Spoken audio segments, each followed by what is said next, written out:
That's right. That's definitely a challenge. Minutes. Let's find out. Just as a reference, I just made it in 4 minutes 52 seconds. 4 minutes 52 Nick was seconds. 4 minutes, but that was Matthias, so we'll see if you're better. All right, we're gonna give it a shot. All right, so on the timer, here we go.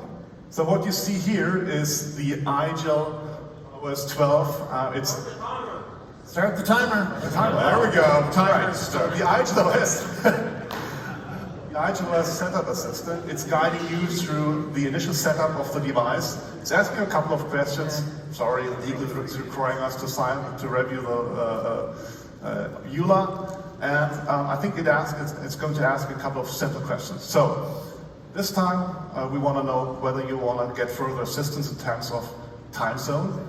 You know, enabling to the right time zone, setting the right time for the device is crucial to make sure that all of the security measures, certificates are set correctly, and we can establish a trust between our management tool and the environment. Next question is only, let's connect to the company network. Just make sure you can type in your company email address. Jason, do you know your company email address? I hope so. I don't know. We'll try it, see if it works. Good. So, next thing that will happen is it connects you to the IDP. It's been identified by the IGEL onboarding service. This time we are using Azure Active Directory. The only thing that Jason now needs to do is enter his company password. I hope you know your company password. We'll see if I type it in right. Let's see. With that, he has been identified as a user that is allowed to onboard a device. What's happening now is all fully automated. The device connects to our management tool, the UMS. It's being identified as a device that is allowed to connect. It downloads all the profiles, all the configuration at the same time. On the Wi-Fi, I've got This time we spent more money on network. All right. So it has downloaded all of the apps, all of the configuration policies have been applied. Now what's happening? The device is rebooting.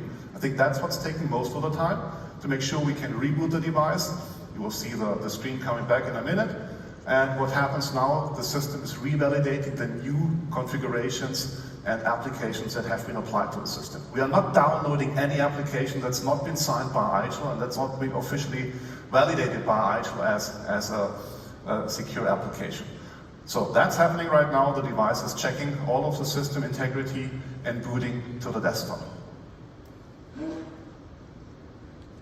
With that boot, in this case, we are directly dropping to a login, so we are avoiding the double hop experience, which is confusing a lot of customers and endpoint users. So the only thing Jason now needs to do to drop to his desktop is connect to, type in his user credentials. You can also use MFA because it's using a second factor capability too. It logs in, authenticates Jason, and drops him to his two virtual PCs, cloud PCs that are available. Choose the right one that you want to work with. Pick that one. And with that, choosing the right device, he's connecting to his desktop to start working. And if you have a look on the timer, the network was really kind to us. Was that? 2 minutes 58. Stop the time.